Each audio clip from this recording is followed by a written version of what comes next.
So hey hello everyone, good evening to you all. So काफ़ी important topic आज हम discuss करेंगे। If you belong to the IT field, like you are a software engineer or DevOps engineer or anything else, you are in just belonging to the IT field, so you must have the knowledge about Git commands and GitHub. So today's topic, how to create a repository on GitHub, means how to upload your projects, how to upload your nodes on GitHub. So this is the topic, लेकिन इस topic के through हम काफ़ी कुछ चीज़ें सीखने वाले हैं। जैसे गिट कमांड्स क्या होते हैं, हम कोई भी प्रोजेक्ट्स में जब कुछ चेंजेस करते हैं तो उसे हम कमिट कैसे करते हैं, पुश कैसे करते हैं, ऐड कैसे करते हैं, स्टेटस कैसे देखते हैं, ये सारी चीज़ें, सारी नॉलेज हम लेंगे। मीन्स ओवरऑल हम देखेंगे कि गिट कमांड्स क्या होते हैं एंड साथ ही साथ हम गिटहब टेक्नोलॉजी के अबाउट में भी जानेंगे। फॉर एग्जांपल अगर मैं यहाँ पे देखेंगे, एक छोटा सा मैंने रिपोजिटरी बना के रखा अपने प्रोजेक्ट का, उसे मैंने ऐड करके रखा था। अब इसके अबाउट में सारी डिटेल यहाँ पे, अब कोई भी आता है इसमें, कोई भी चेंजेस करता है तो वो चेंजेस कैसे हम कमिट करते हैं, कैसे हम पुश करते हैं और कैसे हम सिंक करते हैं अपने गिटहब पे, वो सारी चीज़ें भी हम eight the end of this video में देखेंगे। तो रिपोजिटरी हम क्रिएट करेंगे। मीन्स हमारे पास एक सिंपल सा नोट है, जैसे कि HTML एंड CSS डिज़ाइन, ये मेरा एक फ़ोल्डर है। इस फोल्डर के अंदर मैं कुछ डेटा लिखूंगा जो कि इन फ्यूचर मैं इसमें डिज़ाइंस HTML और CSS के डिज़ाइन से ऐड करते जाऊंगा। तो इसको मैं इसके लिए एक रिपोजिटरी क्रिएट करके इसको मैं ऐड करूँगा गिटहब पे। तो उसके लिए सबसे पहले हमें आ जाना है सर्च ब्राउज़र पे, यहाँ पे github.com सर्च करना है। सर्च करने के अकॉर्डिंगली आप अपने अकाउंट को साइन अप या साइन इन करके इसमें ऐड कर लेना है अकॉर्डिंगली। उसके बाद आप जो होम पेज पे आओगे तो आपको सामने यहाँ पे प्लस आइकन दिख रहा होगा। प्लस आइकन पे क्लिक करोगे तो आपको कई सारे ऑप्शंस दिखेंगे। तो आपको न्यू रिपोजिटरी पे क्लिक करना है। न्यू रिपोजिटरी पे क्लिक करते ही आपके सामने एक न्यू विंडो ओपन हो जाएगी, जिसमें कई सारे ऑप्शंस आएंगे भरने के लिए। उन सारी चीज़ों को मैं इन डिटेल बताता हूँ। सबसे पहले हमारे पास रिपोजिटरी नेम, तो आपको किस टाइप का फाइल, जैसे कि हम यहाँ पे HTML और CSS का डिज़ाइन अपलोड करने जा रहे हैं तो उस फाइल का नेम मैंने यहाँ पे सिंपली रख लिया है, HTML and CSS design. So the repository name rule यहाँ पे मेंशन किए गए हैं डाउन में। एंड ऊपर आप यहाँ पे देखो, हमारा जो रिपोजिटरी होगा HTML-CSS- डिज़ाइन के नेम से रिप्रेजेंट। नेक्स्ट फील्ड की तरफ जाते हैं तो हमारे पास डिस्क्रिप्शन आता है, जो कि एक लिमिटेशन देता है। मतलब आप 350 कैरेक्टर के डिस्क्रिप्शन आप रख सकते हो, जो कि शॉर्ट डिस्क्रिप्शन है, ठीक है, जो आपके रिपोजिटरी को एक्सप्लेन करेगा ऑन द होम पेज, ठीक है। जैसे कि मैंने यहाँ पे एक्सीड किया, देखो कि हमें वार्निंग आने लगी, तो मैं इसे रिमूव कर देता हूँ। डिस्क्रिप्शन 350 कैरेक्टर के रखते हैं, ठीक है। नेक्स्ट फील्ड आती है हमारे पास पब्लिक एंड प्राइवेट, जो कि इंपॉर्टेंट है। पब्लिक का मतलब होता है कोई भी चेंजेस कर सकता है, प्राइवेट का मतलब होता है कि कोई भी चेंजेस करना चाहे तो आपसे परमिशन लेगा, ठीक। नेक्स्ट हमारे पास ऐड अ रेडमी फाइल। अब अगर आपको लॉन्ग डिस्क्रिप्शन रखना है आपके अकॉर्डिंगली, तो आप उसके हिसाब से यहाँ पे रीडमी फाइल आप ऐड कर सकते हो और उसमें अपने डिस्क्रिप्शंस ऐड कर लो सिंपली। उसके बाद आपको क्रिएट रिपोजिटरी पे क्लिक कर देना है। आपकी रिपोजिटरी यहाँ पे क्रिएट हो गई। Okay, hold on. लेकिन अभी भी आपकी रिपोजिटरी क्रिएट हुई है, लेकिन आपका फाइल, आपका प्रोजेक्ट, आपका नोट यहाँ पे अपलोड नहीं हुआ। अब हम अपने प्रोजेक्ट को ऐड करेंगे, है ना। अभी हमारा जो है रिपोजिटरी तो क्रिएट होगा, अब इस रिपोजिटरी को क्लोन करना है, अपने प्रोजेक्ट से ऐड करना है, ठीक है, लिंक करना। तो मैं जिस भी फोल्डर को ऐड करना है उस फोल्डर के अंदर आ जाएंगे। जैसे HTML CSS डिज़ाइन के अंदर हम आ गए, यहाँ पे राइट क्लिक करेंगे एंड देन उसके बाद ओपन इन टर्मिनल, यानी कि सेम पाथ हमारा टर्मिनल में ओपन हो जाएगा। इसके और भी तरीके होते हैं, तो आप अपने तरीके से ओपन कर लेना सेम पाथ। यहाँ पे आने के बाद हम एक कमांड देंगे git init। अब अगर आप first time git command use कर रहे हो तो आपको एक एरर आएगी इसमें, जो मेरे सामने है एरर स्क्रीन पे। मैं आपको कंसीडर कर रहा हूँ कि आप फर्स्ट टाइम यूज़ करने जा रहे हो, फर्स्ट टाइम की रिपोजिटरी क्रिएट करो, तो जो भी प्रॉब्लम्स आती है उन प्रॉब्लम को हम फेस करेंगे सिंपली। हम यहाँ पे चेक करेंगे हमारे पास गिट इंस्टॉल है कि नहीं। उसके लिए कमांड है git version, git dash version. तो हमने देखा कि हमारे पास गिट, हमें जनरली वो एरर इसलिए देखने को मिल रही थी क्योंकि गिट हमें इंस्टॉल नहीं था। तो हम गिट इंस्टॉल करेंगे, सर्च करेंगे गिट डाउनलोड, एंड जो फर्स्ट URL है उस पर हमें क्लिक करना है और अपने सिस्टम के अकॉर्डिंगली हमें गिट को इंस्टॉल करना है। तो हमारे पास जैसे कि 3 ऑपरेटिंग सिस्टम है, मैक OS, विंडो और लिनक्स। हमें विंडो के लिए इंस्टॉल करना है। विंडो के बाद हम यहाँ पे स्टैंड अलोन इंस्टॉलर देंगे, मतलब 32 बिट के लिए देना है, 64 बिट के लिए। तो मेरा सिस्टम 64 बिट है, आप अपने अकॉर्डिंगली चेक कर लेना। सो 64 बिट के लिए हम यहाँ पे डाउनलोड कर लेंगे, ऐसे डाउनलोड होने देते हैं। देन उसके बाद हम इसे इंस्टॉल करेंगे और इसमें कुछ प्रोसेस हैं, जो प्रोसेस मैं स्टेप बाय स्टेप सब कुछ बताना चाहता हूँ। हमारी फाइल डाउनलोड हो चुकी है। अब इसे .exe फाइल को हम एग्जीक्यूट करेंगे। देन उसके बाद नेक्स्ट करेंगे, देन पाथ देंगे। जनरली आप अपने हिसाब से पाथ दे दो, बाय डिफ़ॉल्ट हम रहने देते हैं। नेक्स्ट करेंगे and then on the desktop हम इसे क्लिक कर देते हैं, आप अपने अकॉर्डिंग देख लेना। एंड देन नेक्स्ट करेंगे। जो इंपॉर्टेंट है मैं आपको वहाँ पे जनरली रुक के बताऊँगा क्या करना है। फिर से नेक्स्ट करना है, कुछ भी चेंजेस नहीं करना है यहाँ पे, सिंपली नेक्स्ट पे क्लिक कर देंगे अगेन एंड देन नेक्स्ट, या okay. start menu folder bro. Okay, next again, and then next again, and again next. No changes required here. So let's get decide here, and here it is very important to choose this one. Get from command line and also from the third party software. You need to change the middle one, not the first and not the third one. Then again next, and then next, as it is whatever the selected by default. Just next, and let it install. Okay, install successfully. Let me finish this one. Okay, it will take some time for you. I have paused this video and it was I just let it be to install. Okay, now again we can check like get is installed or not. So we'll give the command get dash version.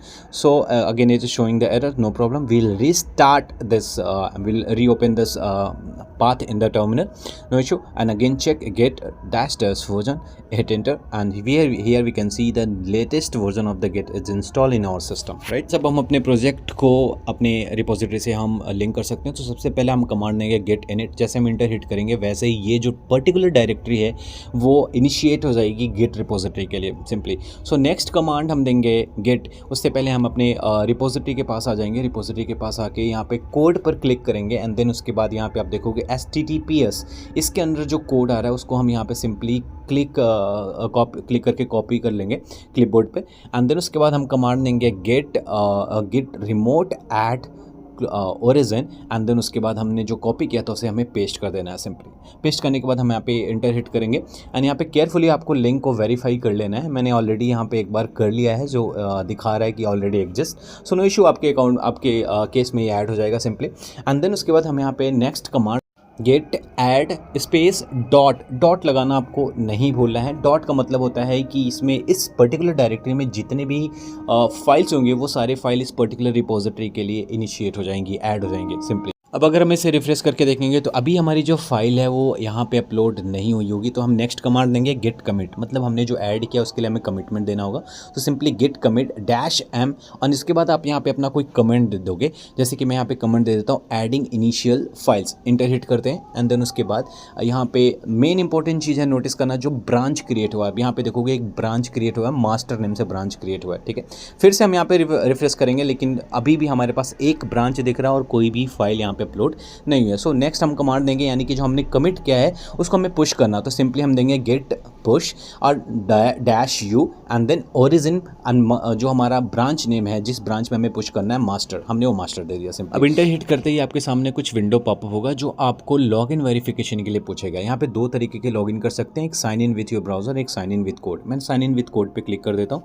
यहाँ पे click करते ही हमें कुछ code मिलेगा और एक link मिलेगा। आपको लिंक पे क्लिक करना है, एंड देन उसके बाद आपके गिटहब को प्रोफाइल को लॉगिन करना है। देन उसके बाद जो कोड दिया रहेगा उस कोड को सेम एज इट इज़ हमें यहाँ पे पुट कर देना है, ठीक है। मैंने यहाँ पे एज इट इज़ पुट कर दिया, एंड देन उसके बाद एक बार मैच कर लेते हैं। ओके करेक्ट है, देन कंटिन्यू करेंगे, एंड देन इसके बाद ये परमिशन मांगेगा यहाँ पे ऑथराइजेशन के लिए। तो ऑथराइजेशन इकोसिस्टम हम यहाँ पे दे देंगे, authorization git ecosystem, and then congratulation you are all set, means यहाँ पे सब कुछ सेट हो चुका। फिर से हम अपने कमांड लाइन में आ जाएंगे। अब यहाँ पे देखेंगे छोटा सा एरर आ रहा है, जैसे कि मैंने बोला था कि मैंने आप लोग को ना एज अ बिगिनर ट्रीट करूँगा कि आप first time git command use कर रहे हैं। जिनको एरर नहीं आ रही है वो मूव फॉरवर्ड हो जाए, वीडियो को स्किप कर लें। यहाँ पे एरर है gate dash version not found, इस एरर को कहते हैं फेटल एरर कहते हैं। ये एरर हमें तब आती है जब हम राइट यूआरएल क्लोन नहीं करते। तो हम चेक करेंगे गेट रिमोट -v, एंड देखेंगे कौन सा यूआरएल फेच हुआ था, कौन सा यूआरएल पुश हुआ था क्लोन करते वक्त। तो यहाँ पे देखेंगे लास्ट में गेट डैश वर्जन फेच इन पुश हुआ था। अब इसे हम क्रॉस वेरीफाई करेंगे जिस यूआरएल को हमने एक्चुअली में क्लोन किया था। तो गिटहब पे आते हैं, कोड में आते हैं, यहाँ पे देखेंगे लास्ट में गेट है डैश वर्जन नहीं है, मीन्स हमने गलत यूआरएल क्लोन कर लिया था। अब इसे हम रिमूव करेंगे, तो उसके लिए कमांड देंगे गेट रिमूव ओरिजिन। यहाँ पे इंटर हिट करेंगे, रिमूव हो जाएगा। फिर से चेक करेंगे कि रिमूव हुआ कि नहीं, तो गेट रिमोट -v हम यहाँ पे देंगे, एंड देन चेक करेंगे कि हमें कोई आउटपुट नहीं मिला, मीन्स रिमूव हो गया सक्सेसफुली। मैं सेम प्रोसेस फिर से सब कुछ रिपीट करना है जैसा हमने सेम किया था। तो हम यहाँ पे फिर से सेम यूआरएल को क्लोन करेंगे, अपनी रिपोजिटरी के यूआरएल को हम कॉपी करेंगे, एंड देन उसके बाद आके हम उसे क्लोन करेंगे अपने इस कमांड गेट कमांड की हेल्प से। तो कमांड देंगे git remote add origin, and then उसके बाद अपने यूआरएल को कॉपी कर लेंगे, पेस्ट कर देंगे, एंड देन उसके बाद इंटर हिट करेंगे। Again I am saying cross verify कर लेना एंड देन उसके बाद फिर से चेक करेंगे कौन सा यूआरएल क्लोन हुआ है, तो एक बार फिर से चेक करेंगे गेट रिमूव, सॉरी ये रिमूव नहीं होगा, गेट रिमोट डैश वी होगा एंड देन उसके बाद ये फेच एंड पुश यूआरएल आ जाएगा, जो कि इस बार करेक्ट यूआरएल फेच हुआ है, करेक्ट यूआरएल पुश हुआ है, मीन्स इस बार हमें कोई भी एरर नहीं आएगा at the end. And then again हम यहाँ पे अपने ऐड प्रोसेस को करेंगे, git add and space and dot देना नहीं भूलेंगे, इंटर हिट करेंगे, ये टोटली जितने भी फाइल्स होंगे वो सारे ऐड हो जाएंगे हमारी इस रिपोजिटरी के लिए। देन अगेन हम देंगे गेट कमिट, यानी कि हम कमिट करेंगे डैश यम एंड देन उसके बाद हम अपना एक मैसेज देंगे लाइक एडिंग इनिशियल फाइल्स, यहाँ पे ये मैसेज दे देंगे एंड देन उसके बाद इंटर हिट करेंगे। ओके ये हम यहाँ पे इनिशियल हम यहाँ पे स्ट्रिंग दे रहे हैं तो इसे डबल कोट के अंदर देंगे एंड इंटर हिट करेंगे। हम देखेंगे यहाँ पे एक ब्रांच क्रिएट होगी मास्टर नेम से एंड देन उस ब्रांच में हम उसे पुश करेंगे, so git push and dash u and then origin master, जो हमारा ब्रांच नेम है यानी कि मास्टर, उस मास्टर नेम को हम यहाँ पे पुट कर देंगे। अकॉर्डिंगली जिस ब्रांच में हमें पुश करना उसका हमें नाम देना होगा। ऐसे आपके पास मल्टीपल ब्रांच होंगे जब आपके पास मल्टीपल टीम काम कर रही होगी, ठीक है। Okay now again same login process है जो हमने प्रीवियसली किया था, तो सेम वे में आपको लॉगिन कर देना है, की से लॉगिन करना तो की से लॉगिन करना, अदरवाइज साइन इन करना होगा ब्राउजर में तो साइन इन कर लेना। ओके सिंपली आप लॉगिन करके यहाँ पे इकोसिस्टम ऑथराइज कर लेना, ऑथराइज गेट इकोसिस्टम कर देना। ओके से कमांड प्रॉम्प्ट में आओगे तो फिर देखोगे आप सक्सेसफुली आपका प्रोजेक्ट ऐड हो चुका होगा। और जब आप अपने गिटहब को फिर से आप जब रिफ्रेश करोगे तो 2 ब्रांचेस क्रिएट हो जाएंगी, एक मेन ब्रांच है, एक आपने जो मास्टर ब्रांच क्रिएट करी है। मास्टर ब्रांच के अंदर आएंगे तो हमें देखेंगे हमारा जो फाइल था प्रोजेक्ट के अंदर वो यहाँ पे ऐड हो चुका है। प्रोजेक्ट के अंदर इनपुट फील्ड 1 एंड देन उसके अंदर इंडेक्स HTML एंड style.css, किसी भी फाइल को आप ओपन करके उस फाइल को आप यहाँ पे देख सकते हो, एडिट कर सकते हो। कुछ चेंजेस करना है तो चेंजेस करके आप उसे कमिट वगैरह आप गिटहब पर भी कर सकते हो सिंपली। ओके कल प्रॉब्लम आती है कि आप अपने इस प्रोजेक्ट को सिंक कैसे करो गिटहब से। लाइक आपके टीम में 1 लाख लोग काम कर रहे हैं तो 1 लाख लोग अलग अलग चेंजेस करेंगे, अलग अलग ब्रांचेस बना सकते हैं, तो उन ब्रांचेस को कैसे अपडेट करना है, कैसे सिंक करना है, उन सारी चीज़ों को यहाँ पे हम डिस्कस करेंगे, है ना। सो अकॉर्डिंगली अगर सपोज मैं क्या करूँ, अपने फाइल में आ जाता हूँ, प्रोजेक्ट में आ जाता हूँ, यहाँ पे एक मैं छोटा सा एक फोल्डर बनाता हूँ, तो नाम दे देता हूँ समथिंग बटन डिज़ाइन, आप अपने अकॉर्डिंग कोई भी नाम दे देना। अब इस बटन डिज़ाइन के अंदर मैं इन फ्यूचर जो भी CSS में बटन्स डिज़ाइन करूँगा वो सारे कोड इसमें लिखूँगा। सिंपली अपने प्रॉम्प्ट में आ जाता हूँ, यहाँ पे एक मैं कमांड देता हूँ गेट स्टेटस, जो स्टेटस बताता है। अब जैसे मैंने इसे इंटर हिट किया, आप देखोगे ये अप टू डेट दिखा रहा है, हालांकि मैंने एक चेंजेस किया, एक नया फोल्डर बनाया, यहाँ पे अप टू डेट नहीं दिखाना था। क्यों नहीं दिखा रहा था, क्यों अप टू डेट दिखा रहा है, क्योंकि फोल्डर यहाँ पे इनिशिएट नहीं होगा जब तक कि हम कोई फाइल्स नहीं देंगे, फाइल्स बनाते अनट्रैक्ड हो जाएगा। अब यहाँ पे हम फाइल क्रिएट करते हैं index.html, ठीक है। अब जैसे index.html हम क्रिएट करेंगे एंड देन फिर से हम अगर एक बार चेक करें गिट स्टेटस, वैसे हमें एक अनट्रैक फाइल मिलेगी। आप देखोगे एक अनट्रैक फाइल मिले, अप टू डेट दिखा रही है लेकिन एक अनट्रैक फाइल है रेड कलर में। आप यहाँ पे देखो बटन डिज़ाइन के अंदर कुछ चेंजेस हुआ है, यहाँ पे हमें इंडिकेशन मिल गया, है ना। एंड देन उसके बाद हमें इसे अब ऐड करना होगा, है ना। अभी जो हमने चेंजेस किए ये चेंजेस अभी हमारे गिटहब में नहीं अपडेट होगी, फिर से हम इसे ऐड करेंगे, गेट ऐड डॉट, जो हमने प्रीवियसली सारे प्रोसेस किए वो सारे प्रोसेस करना है। एंड अगेन हम चेंज करेंगे, देखेंगे जो हमने फाइल बनाई थी वो न्यू फाइल का डेटा हमें मिल गया, ऐड हो चुका है, रिपोजिटरी में ऐड हो चुका है, लेकिन यहाँ नहीं ऐड हुआ, गिटहब में नहीं ऐड हुआ। क्यों? क्योंकि अभी हमने पुश नहीं किया है। देन उसके बाद हमें गिट ऐड के बाद जो नेक्स्ट स्टेप आता है वो क्या होता है, कमिट करना होता है, ठीक है। तो हम अब कमिट करेंगे, कमिट करने के बाद देन उसके बाद पुश करेंगे, देन उसके बाद हमारे इस गिटहब रिपोजिटरी में वो ऐड होगा। देन उसके बाद गेट कमिट, नेक्स्ट कमांड हम देंगे git commit dash m, then उसके बाद हम अपना कुछ कमेंट देंगे कि हम क्या करना है। सो एडिंग बटन डिज़ाइंस हम यहाँ पे देते हैं, इंटर हिट करेंगे। अब ये जो है ये टोटली जो है कमिट हो चुका है, ठीक है। कमिट होने के बाद हमें क्या करना है, पुश करना है, ठीक है। अब इनिशियली हमने क्या किया था, किसी ब्रांच में पुश किया था, मास्टर ब्रांच में पुश किया था। अभी पर्टिकुलरली हम मास्टर ब्रांच के अंदर हैं, सो हमें मास्टर ब्रांच में पुश करने की ज़रूरत नहीं, सिंपली हम गेट पुश देंगे, कमांड देंगे एंड इंटर हिट करेंगे, ऑटोमेटिकली क्या करेगा, पुश कर देगा। कहाँ पुश करेगा, मास्टर ब्रांच के अंदर पुश कर देगा।